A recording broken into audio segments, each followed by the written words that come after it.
ಇಂದೇ ಡೌನ್ಲೋಡ್ ಮಾಡಿ ಮತ್ತು ನಿಮ್ಮ ನೆಚ್ಚಿನ ಶೋಗಳನ್ನ ಆನಂದಿಸಿ. ನೀವು ಮಾಡೋದೆಲ್ಲ ಮಾಡಿಬಿಟ್ಟು ಯಾವ ಮುಖ ಹೊತ್ಕೊಂಡು ನಮ್ಮ ಮನೆಗೆ ಬಂದ್ರಿ? ಇಷ್ಟು ದಿನ ನೀವು ನಮ್ಮನ್ನ ಮರಳು ಮಾಡಿದ್ದು ಸಾಕು. ಏನೋ ಪಾಪ ದಿಕ್ಕು ದೆಸೆ ಇಲ್ಲ ಅಂತ ಮನೆ ಕರ್ಕೊಂಡು ಬಂದು ಆರೈಕೆ ಮಾಡಿದ್ರೆ ಈ ಮನೆನೇ ನಂದು, ನಾವೆಲ್ಲ ನಿಮ್ಮ ಮನೆಯವರು ಅಂತ ನಾಟಕ ಮಾಡಿದ್ದು ಸಾಕು. ಇದೆಲ್ಲ ಇವತ್ತೇ ಕೊನೆ ಆಗ್ಬೇಕು.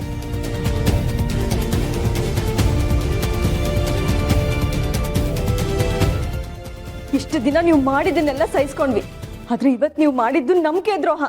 ನಿಮ್ಮನ್ನ ನಂಬಿ ನಮ್ ಮೀರನ ನಿಮ್ ಕೈ ಕೊಟ್ರೆ ಇವತ್ ನಮ್ ಮೀರ ನಮ್ ಕೈ ತಪ್ಪೋ ಹಾಗೆ ಮಾಡಿದ್ರಿ. ರಾಧಮ್ಮ, ನನ್ ಮಗು ಎಲ್ಲಿ? ರಾಧಮ್ಮ, ನನ್ ಮಗು ಎಲ್ಲಿ ಕರ್ಕೊಂಡೋಗಿ ಎಲ್ಲಿ ಬಿಡ್ರಿ? ನನ್ ಮಗು ಯಾರ್ ಕೈ ಕೊಡ್ರಿ? ನಿಜ ಹೇಳಿ ರಾಧಮ್ಮ, ನನ್ ಮಗುಗೆ ಏನ್ ಮಾಡಿದ್ರಿ? ನನಗ್ ನನ್ ಮಗು ಬೇಕು, ನನಗ್ ನನ್ ಮೀರ ಬೇಕು, ನನಗ್ ನನ್ ಮಗು ಬೇಕು.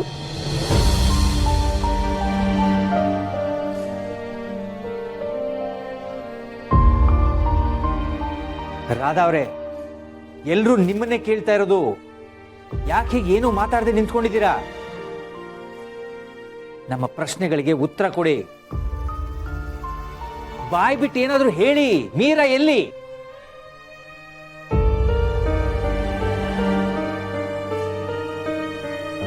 ಅಣ್ಣ, ನಾವೆಲ್ಲ ಕೇಳಿದ್ರೆ ಇವ್ರು ಬಾಯ್ ಬಿಡಲ್ಲ. ಇವರು ಬಾಯ್ ಹೇಗ್ ಬಿಡಿಸ್ಬೇಕು ಅಂತ ನಂಗೆ ಚೆನ್ನಾಗಿ ಗೊತ್ತು. ಮೊದಲು ಪೊಲೀಸ್ನವ್ರನ್ನ ಕರ್ಸೋಣ. ಅವ್ರ ರೂಟಲ್ಲಿ ಕೇಳಿದ್ರೆ ಇವ್ರು ಬಾಯ್ ಬಿಡ್ಲೇಬೇಕು. ಕರೆಕ್ಟಾಗಿ ಹೇಳಿದ್ರಿ ಚಿಕ್ಕಪ್ಪ.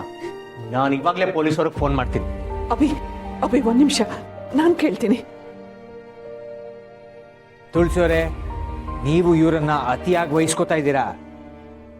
ಮಾಧವ್ ಅವರೇ, ನಾನು ವಹಿಸ್ಕೋತಾ ಇಲ್ಲ, ವಿಷಯ ತಿಳ್ಕೊಳಕ್ ಪ್ರಯತ್ನ ಪಡ್ತಾ ಇದ್ದೀನಿ.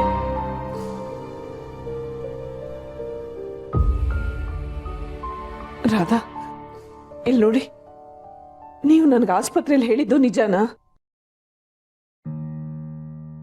ಏನ್ ಹೇಳಿದ್ರು ಆಸ್ಪತ್ರೆಯಲ್ಲಿ? ನೋಡಿ, ನೀವು ಈ ರೀತಿ ಸುಮ್ಮನೆ ಇದ್ರೆ ಏನು ಪ್ರಯೋಜನ ಇಲ್ಲ.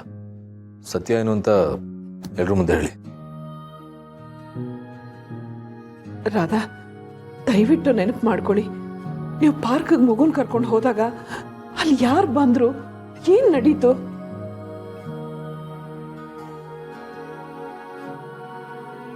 ಮಗು ತುಂಬಾ ಅಳ್ತಾ ಇತ್ತು ಅಂತ ಪಾರ್ಕಿಗೆ ಕರ್ಕೊಂಡು ಹೋದೆ.